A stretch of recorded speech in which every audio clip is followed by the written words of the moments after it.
big three, of course, on the female side, you, Nicki, Meg.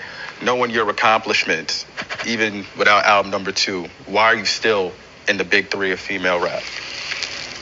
It just because I feel it's because I do my job well. I do my job well. Like, I do music very well. I take my time with music. Clearly, you can see I take my time with my music.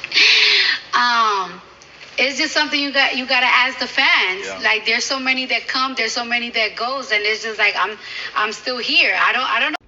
Okay, I got to give it to Billboard and Carl Lamar. I hope that I said that last name right, or Lemire, who sparks an interesting conversation as they sit down with Cardi B on this album rollout for Am I the Drama? And, there are a few things that she touched on there, but we'll stick on this one here right now, right? Which is the big three of female rap. Obviously they mentioned Megan Thee Stallion, Cardi B, and Nicki Minaj. Now, the only other names that I think I could kind of throw out there so their fan bases know I see you is Doja Cat and maybe someone like a Rhapsody. With Doja Cat, from a commercial standpoint, I can see why her fan base wants her to be, brought up, but she doesn't feel rap enough for me, with all due respect. And then you got someone like Rhapsody. I think she falls short on the commercial end, even though she's a good spitter. And then you got everyone else, right? You got the Glow Oilers, the Lotto, and things like that. But in this case, to answer Cardi's question for her, the reason I think Cardi stayed in the big three is because of her, even without a second album in 5+ years, is her ability to stay relevant, particularly with singles. I've got to give it to her. And she does talk in this interview about those singles still being included on this album. And you guys know I push back on it. I still don't agree.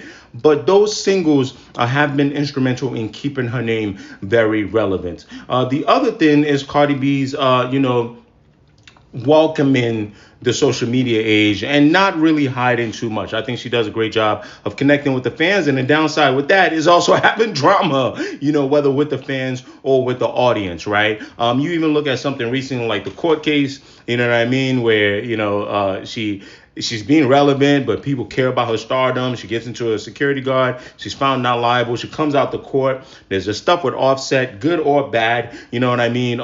There's a guy that says and asks her a question. She throws a marker. Cardi, please let's not do that. You're going to have your lawyer working overtime. So you take the good with the bad. It's all relevance, right? So the good is the music. She stays relevant. The good is interacting with her fans. And the bad with that is, she's, being a perfectionist about the music. She's dropping so many singles, working with so many singles. She doesn't know what the album, is going to come out. And then you get the bad where, there's a lot of drama with the fans and drama with her relationship. So all those things combined. And then you take the other things, stuff that you may not think about in male rap. Looks, right? It is what it is. It's a weird game. Female rap is kind of closer to pop, than male rap is sometimes. So, Cardi keeps herself in the fashion talk. She keeps herself looking glam, and there's a positive and negatives to that too. Everybody got something to say about her body. I think those are the things for Cardi B. There might be other things that I'm missing there. Now, as far as the other two that were listed there, I'll keep this short.